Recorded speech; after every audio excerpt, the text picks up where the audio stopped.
Ooh, I hear people. I'm here. Hi, John. Hi. Hi, John. Hello, Uh, Lucas. Hello. There he is. I'm sorry, I'm a little bit distracted for a moment. I'm making sure and getting something right.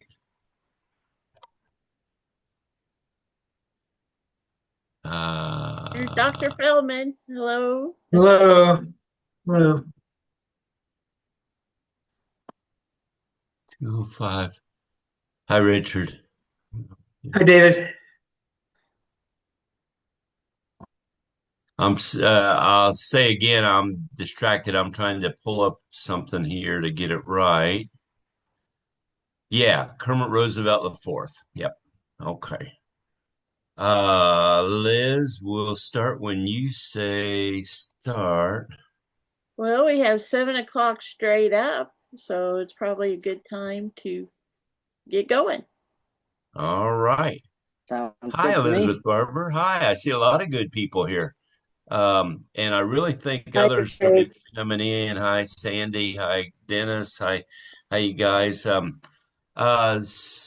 Liz and I have talked a little bit, and obviously we're so pleased to have everybody here, but we want to keep to a schedule. I'm Dave Owens. I'm president of the Indiana chapter of the Theodore Roosevelt Association. It's my humble honor to do that. And I'm excited by Lukas Gebhardt. Uh, and I'm excited for two reasons. One, I think he's a go-getter and is going to have a cool stuff in his presentation. And then also the subject is timely. You know, the Islamics are in Ramadan. The Jewish folks start Purim next week. And let's see, the people in Mardi Gras are doing, or New Orleans, I don't know if that's a religious group or not, are doing Mardi Gras tonight. And then also, obviously, the Christians do Lent. So we're in a religious season. Our moderator for tonight is Dr. John Beeson. We're going to turn it over to him in a moment. Our host is Dr. Elizabeth Owens. And Liz, do you have any instructions for us? I would just say, remember that we're on here together from all over the country, and mind your manners is what I always tell my students. I teach virtually, and say, if you don't need to have the microphone on, turn it off, because there's a lot of distractions that can happen. And if I see any naked kids or strange things behind you, okay, I had a student a couple weeks ago had a baby goat with him, and boy, that disrupted class like you wouldn't believe. That baby goat. So anything Any of like that, your goats? I'm going to turn you off. Okay, your video's going down. I'll just tell you right now. If you behave, I might let you back in. But anyhow, just, and also if you would like to share and update your name, if you're not familiar with how to do that, go over to the participants list and put your cursor over your name, and at the end, there's a more button that you can click on and rename yourself. And if you want to put your location in there too, that's kind of fun. So that is my advice for the evening. I also say I'm older than her. Turn your microphones up loud so that we can hear you real clearly. And we're recording the event in three different ways. So if you want anything in the future, we'll do that. And then I'm going to turn it over to Dr. John Beeson, and I'm going to turn it over to him. Liz, you direct us and do what you want with the screens and all that. We're in you and John Beeson's hands. Well, thank you, David. I am John Beeson. I'm a proud member of the Indiana chapter of the Theodore Roosevelt Association, and I'm happy to serve as the host, moderator, I guess, of Lucas's presentation. I'm going to begin by asking Lucas if he is still with us and ready to go. Are you, Lucas? Yes, I'm good to go. All right. Well, Lucas, this handsome young man, is a senior at Eastern Michigan University. He is majoring in political science and history. If you would toss in economics, then we could say that you're really committed to dismal sciences. But he is currently operating with a research grant funded by Eastern Michigan University and their Center for Jewish Studies. I understand from what he has said that he has been interested in Theodore Roosevelt for, well, since he was probably in middle school, perhaps. And given his youth and given our advanced years, this is an older audience, as you've no doubt figured out, Lucas. It will be interesting to hear your perspective on Mr. Roosevelt and his relationship with Jewish constituents back during his time. And we are going, of course, to rely on you to help us correct any errors or misconceptions that we might have regarding TR and his various constituencies across the country. I will say that I have done a little research. I have a book of my own called The Jews in America. It's a little dated, but there are a significant number of references to Theodore Roosevelt and Jewish Americans. And I'm eager to see how well your presentation lines up with what my book has to say. So thank you for being here, young men. We certainly appreciate this and look forward to hearing what you have to say. And now, friends, why don't we give him a little round of applause, and then Lucas, the floor will be yours. Yay, Lucas. Wonderful. Thank you so much for the introduction, and thank you, obviously, for everyone being here today and being willing to listen to me yap about my favorite president for a while. So I'm going to go ahead and share my screen and get the presentation pulled up here. We're going to hope that this works.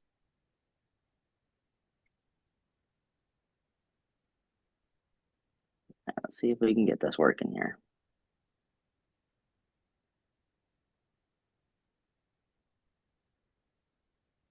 It's not wanting to cooperate with me today.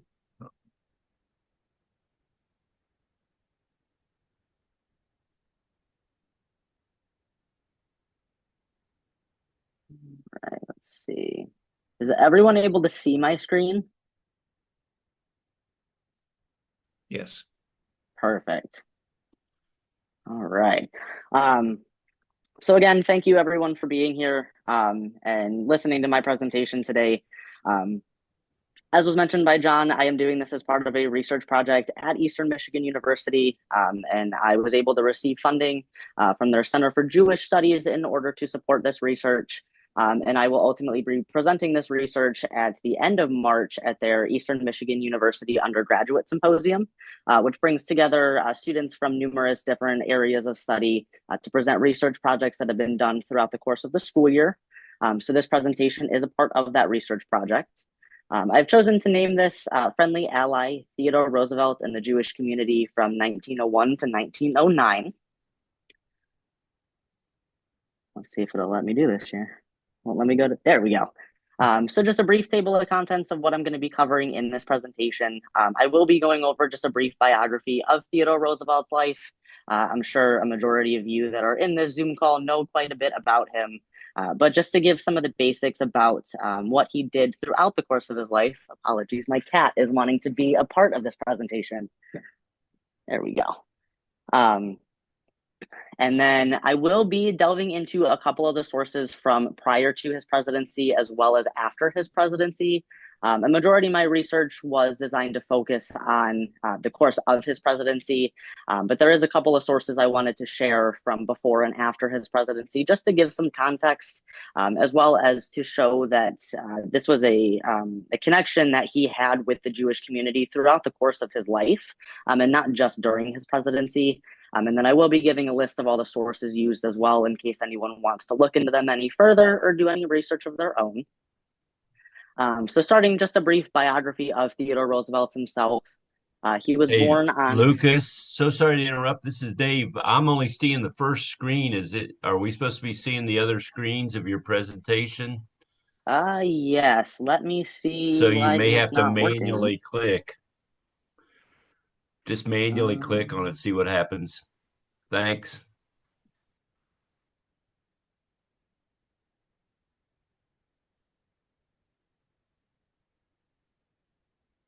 There we go. Is everyone able to see the one that says Theodore Roosevelt's life? Yes. Perfect. Okay. I think we're back to where we should be. So Theodore Roosevelt was born on October 27th of 1858 in New York City. He served as a civil service commissioner under Benjamin Harrison from 1889 to 1895.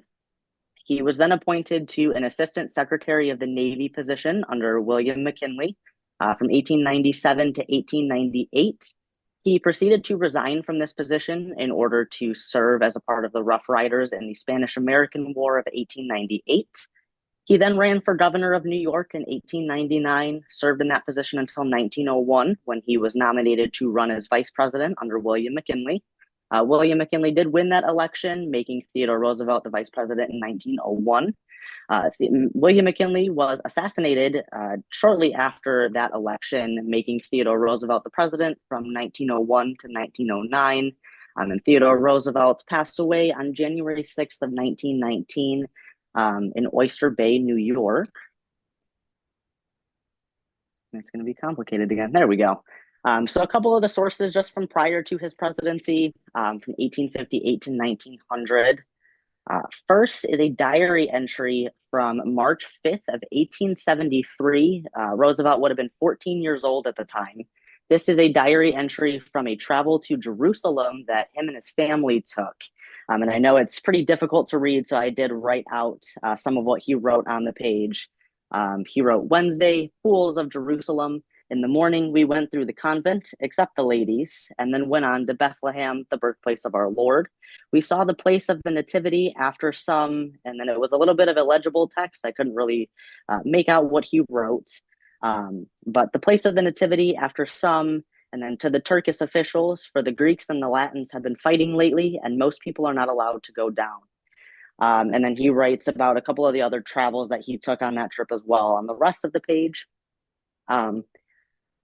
got another person coming in. There we go. So this is a significant diary entry for a couple of different reasons. Jerusalem at the time was a part of the Ottoman Empire. And a lot of Jewish people were beginning to move to Jerusalem and other areas at that time due to anti-Semitism that they were facing from Russia, as well as other areas around Europe. They were moving to the Ottoman Empire because they were able to give them more opportunities and advantages. And so the fact that Theodore Roosevelt went to Jerusalem was significant at this time, although he didn't write about any Jewish people that he encountered or interacted with. The fact that he did visit Jerusalem, he was likely in interaction with some, even if he did not write about them. So moving on to Theodore Roosevelt's time with the Rough Riders, this was a regiment that he led during the Spanish-American War in 1898. He had 9 Jewish soldiers in his regiment: Samuel Greenwald, Fred Hoffman, Joseph Kansky, Hyman Lewitsky, Hyman Rafalovitz, Adolf Wertheim, Jacob Wolbuski, and Frederick Wolf. He spoke quite highly of these Rough Riders that he served with, and he even promoted a couple of these to higher positions. Some of them served in the role of private. He even had one that was a second lieutenant under him as well. And Jacob Wolbuski, who went by the name of Jacob Berlin, he grew up in Texas and was actually the first Jewish soldier to fall in battle during the Spanish-American War for the Rough Riders at only the age of 16. So he was quite young when he passed away. But Theodore Roosevelt always spoke very highly of him and all of the Jewish soldiers that he served with in the Spanish-American War. So that gives a little bit of context just to the interactions that he had with the Jewish community prior to his presidency. Just to detail and give some context to the attitudes that he shared with the Jewish community throughout the course of his presidency from 1901 to 1909. And the documents that I'm about to share, they do go in order of the timeline. So starting from earlier in his presidency to the later points of his presidency. So the first is remarks on the Kishinev massacre. This was written on June 15th of 1903. A little bit of history about the Kishinev massacre. This was an anti-Jewish riot that took place in Kishinev, Russia, from April 19th to April 21st in 1903. In this riot, there were dozens of Jewish people that were killed, hundreds were injured, homes were burned, and essentially the entire Jewish community of Kishinev disappeared. They were essentially forced out of Russia, and that started a lot of the immigration process to what we now know as Israel and Palestine. And so he wrote in these remarks, I need not dwell upon a fact so patent as the widespread indignation with which the American people heard of the dreadful outrages upon the Jews in Kishinev. I have never in my experience in this country known of a more immediate or a deeper expression of sympathy for the victims and of horror over the appalling calamity that had occurred. It is natural that while the whole civilized world should express such a feeling, it should yet be most intense and most widespread in the United States. For of all the great powers, I think I may say that the United States is that country in which, from the beginning of its national career, most has been done in the way of acknowledging the debt due to the Jewish race and of endeavoring to do justice to those American citizens who are of Jewish ancestry and faith. And this is especially significant because during this time, as I mentioned, there was a lot of anti-Semitism, both in Russia, as well as in Europe, and in the United States as well.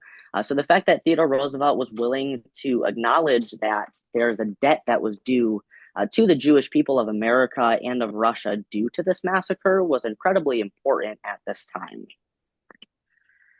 Moving on, this is a political cartoon that dated back to 1903. I could not find an exact date of when this was made, but this was published in the Judge magazine, which was a satirical political magazine that posted numerous political cartoons and discussed different political topics of the time.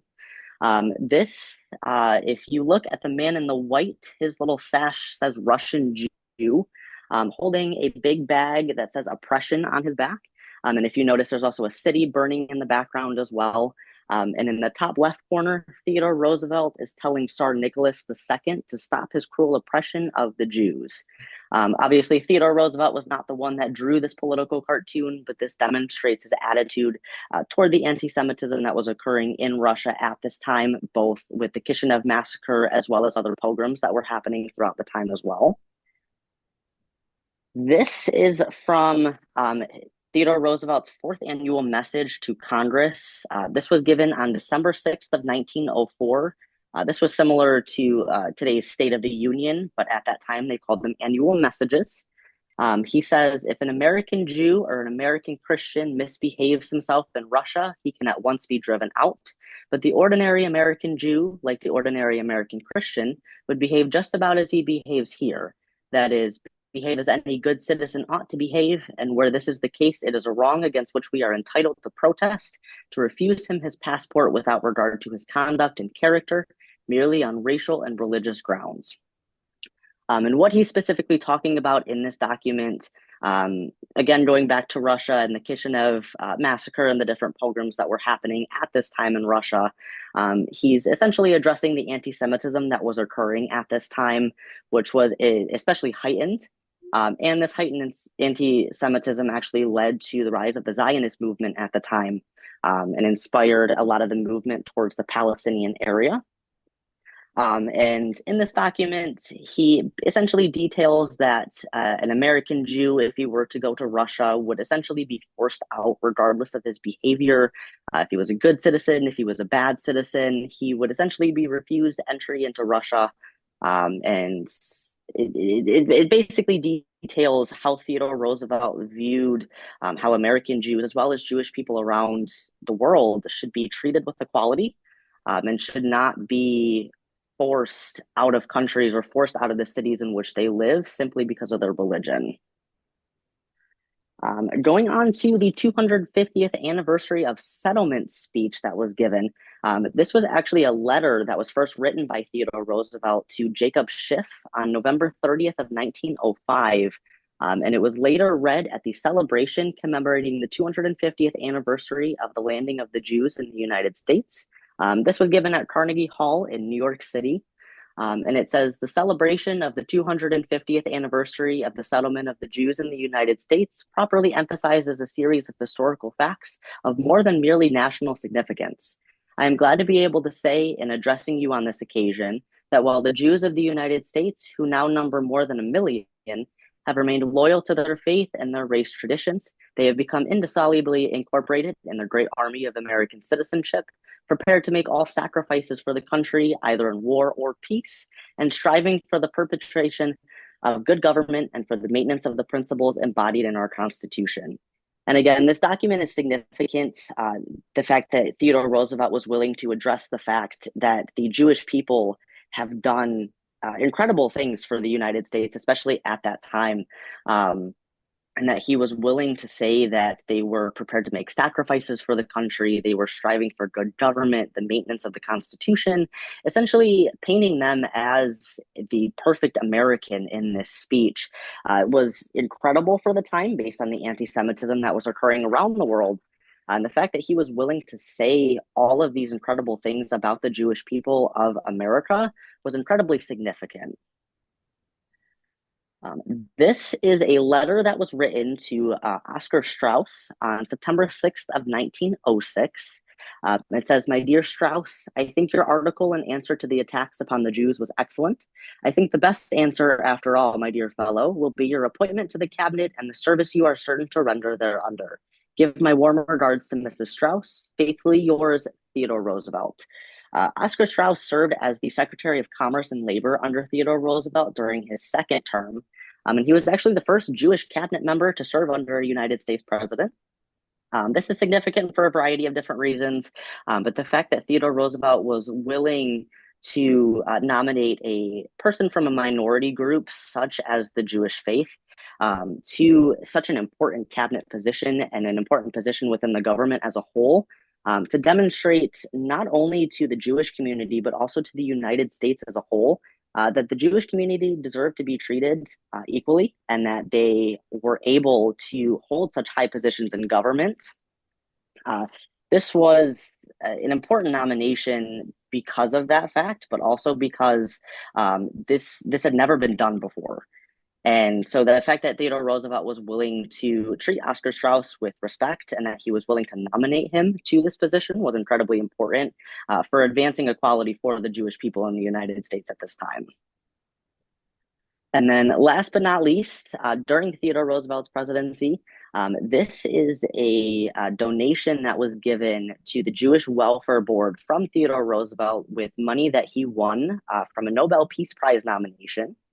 He won this Peace Prize in 1906 for negotiating peace between Russia and Japan in the Russo-Japanese War that took place between 1904 and 1905. He was the first American to ever win the Nobel Peace Prize. And because of this, he received quite a generous donation of money. And with this donation, as you can see, he donated $4,000 to the Jewish Welfare Board. This was a significant amount of money. Regardless, today, $4,000 is a lot. But especially accommodating for inflation, that is an incredible amount of money. And the fact that he was willing to donate that to a Jewish organization is very significant for advancing Jewish causes at the time. So moving on to a couple of the sources from after Theodore Roosevelt's presidency, so covering the 1910 to 1909 period. Theodore Roosevelt was not just an advocate for the Jewish community during the course of his presidency, but also afterwards as well. This is we got another person. Let's see. Perfect. Let's see, now it won't go away. There we go.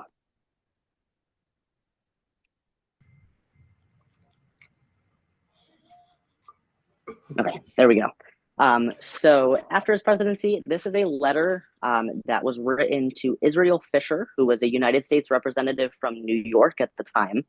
This was written on June 30th of 1911, and it says, "My dear Mr. Fisher, this is strictly private and for your own consideration only, because I must not be quoted in any way that would seem to criticize anyone connected with the administration of my successor in office.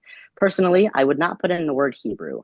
I believe that from the standpoint of the Christian, just as much as from the standpoint of the Jew, it is ill-advised to treat what is really a religious matter as a race matter. I know plenty of men, some of them very prominent men who are of mixed race, and personally, I should no more have a man enter as Hebrew than as an Episcopalian, Baptist, or Roman Catholic. Faithfully yours, Theodore Roosevelt." This addresses something that was attempted to put in place by William Howard Taft, who took over the presidency after Theodore Roosevelt, in which they wanted to put the designation of Hebrew on passports for those that were of the Jewish faith. And so in this letter, he basically states that this should not happen.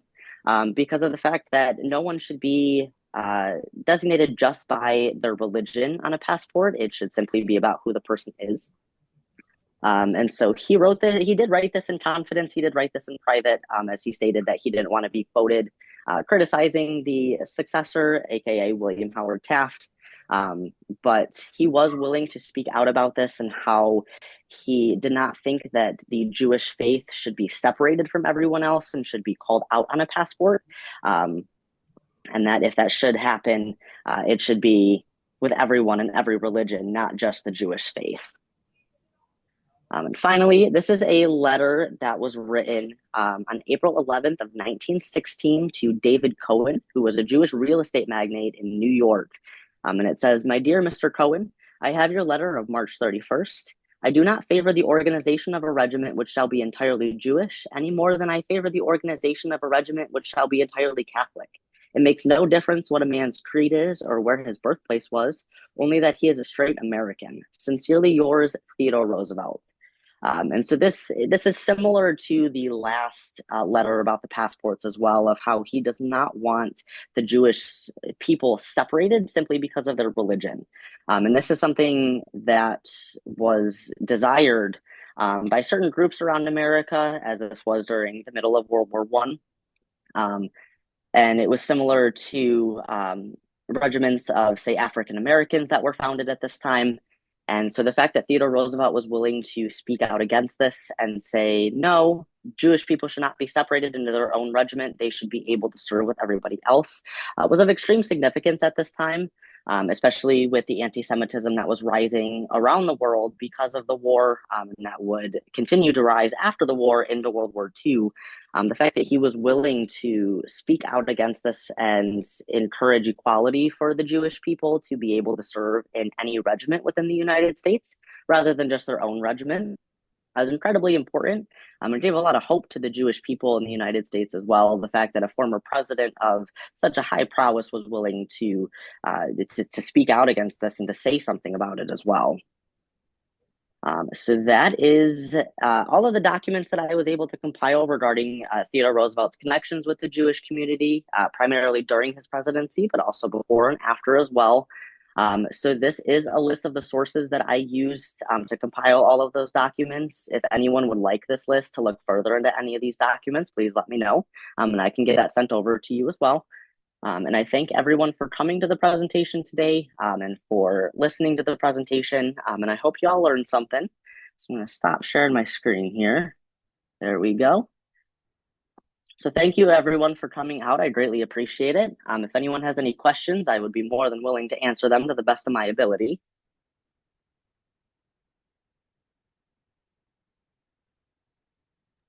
Lucas, I have a question.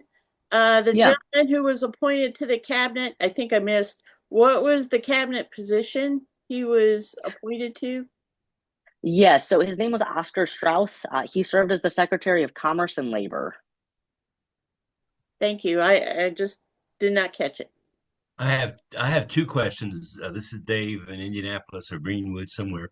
One, what is that 250th anniversary slide? What's the date of that 250th anniversary of settlement of what? So it was the 250th anniversary of the settlement of the Jewish people in the United States. Let me find the exact date that was written. Let's see. That was initially a letter that was written on November 30th of 1905. Okay. So that was a United States celebration, I take it, and Jewish leaders were celebrating that. So when were they here in the United States? What event? Were they part of the Mayflower or? So I'm not entirely sure exactly what, if there was any very significant event that was being celebrated, and where they got the 250th anniversary. I'm not sure if it was just a continuing celebration that was occurring, but it was celebrated in New York City. So it's potentially when Jewish people started immigrating to New York City, but I'm not entirely sure. Be the 1650s. I don't know who's good at math. It'd be like the 1650s they're talking about, I think. Hey, 1655. Hmm. So think about that. And then second question, and I hope I sent this to you in advance. What, how did Roosevelt treat the Jewish folks versus the Catholics? There's a lot of very much Catholic sentiment going on, and the papists and things like that are. Um, so, is there any difference? Can you speak to that some? Yeah, so in a couple of the letters that I looked at, the documents that I looked at, the speeches that he gave, he addressed not only the Jewish community but also those of other faiths as well. So Roman Catholics, Baptists, that type of thing, and he addressed how Jewish people should not be separated any more than anyone of any other religion should. I didn't find anything in particular regarding the treatment by him of Catholics in particular. But based off of the documents that I found regarding the Jewish community and his connection to them, I would assume it was about the same.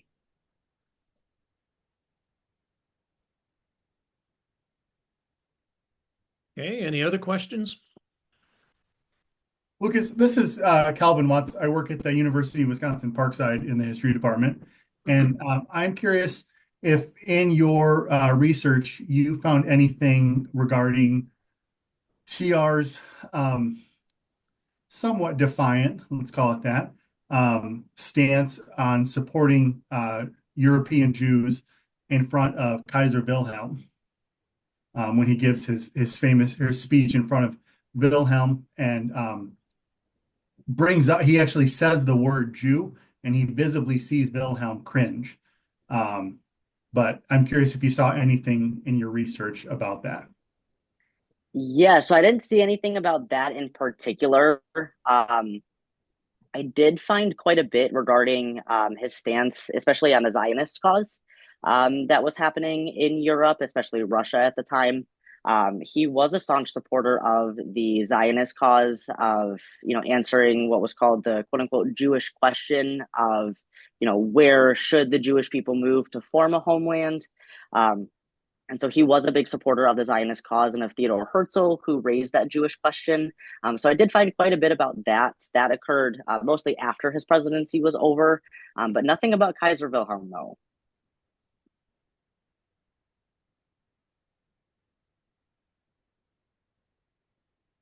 Okay, anybody else?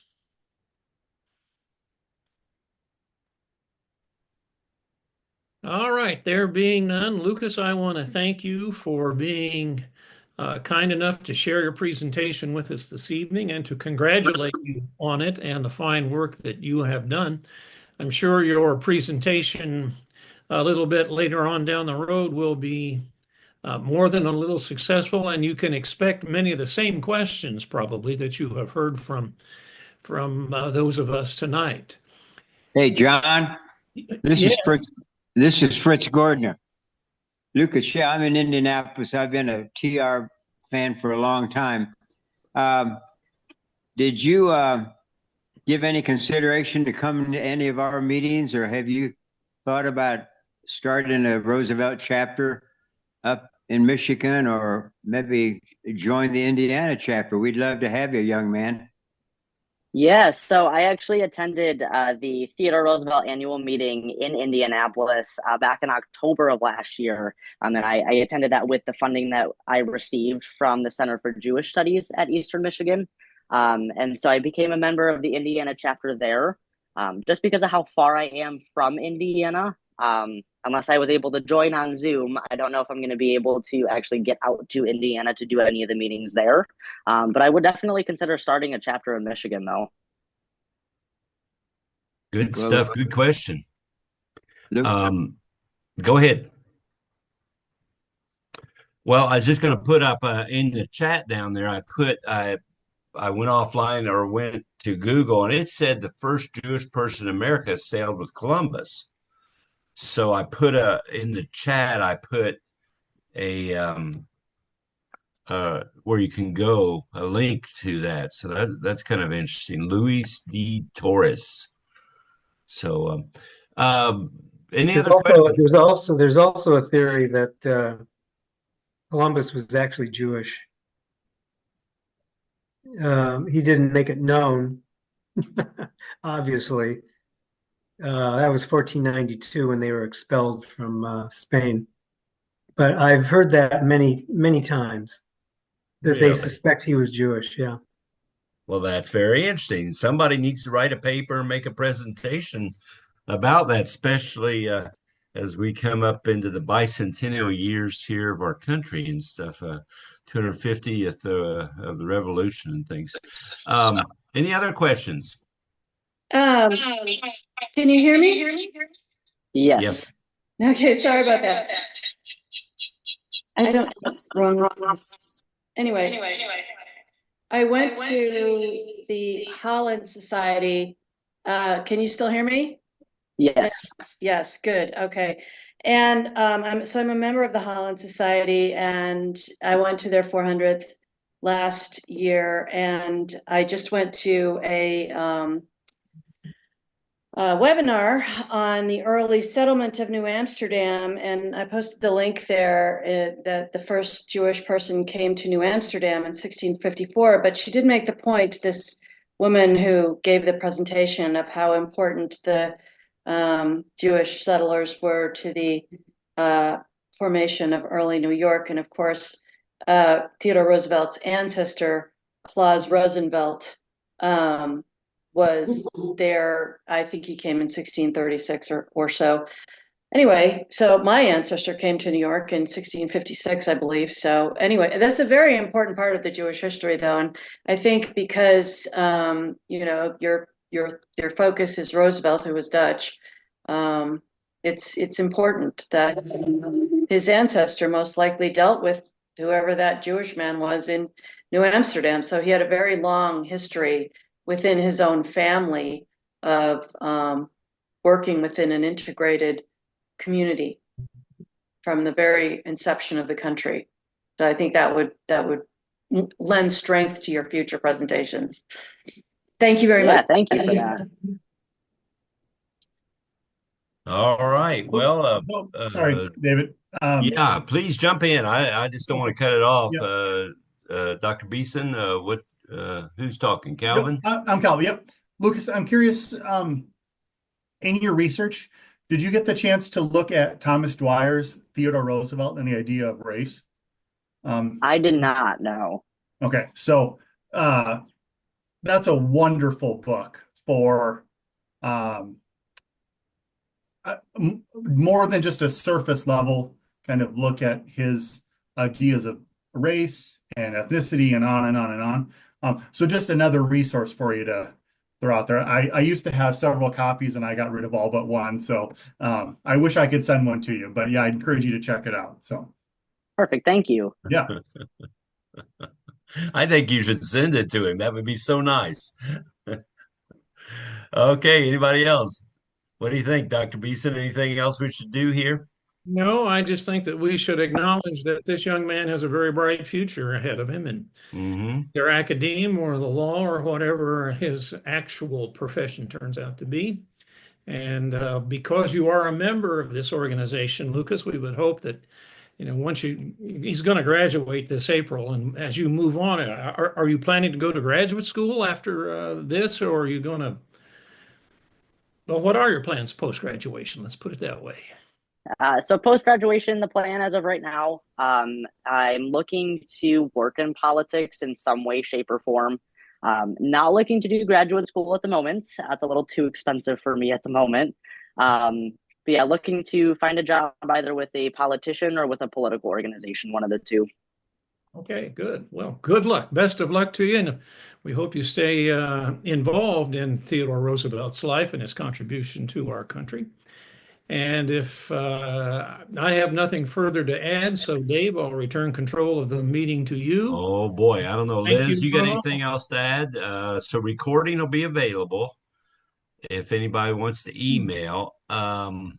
And I don't know if you're familiar with the group chat stuff, but I have put on there, I'm going to put my email address if anybody wants to know more. Also,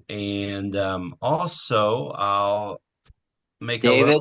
yeah. Oh, Chris, Young man, I've got a suggestion. Why don't you let us know where you might be looking for future education, and see what's needed as far as being involved in the school of a possible school for you. Just let us know, because we got 30, 35 people that might be able to have some influence as to what your desires are or what your success would be in getting into that school. So let us know. Yeah, for sure. Will do.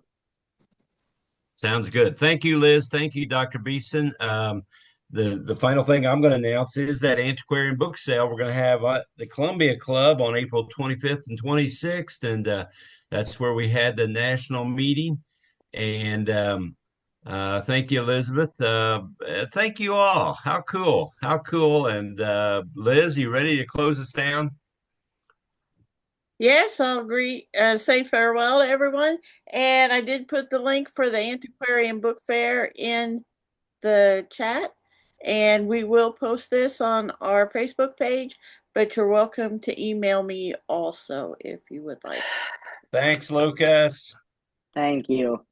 Bye-bye. Thank you. Bye. Thanks. Thanks. Bye-bye.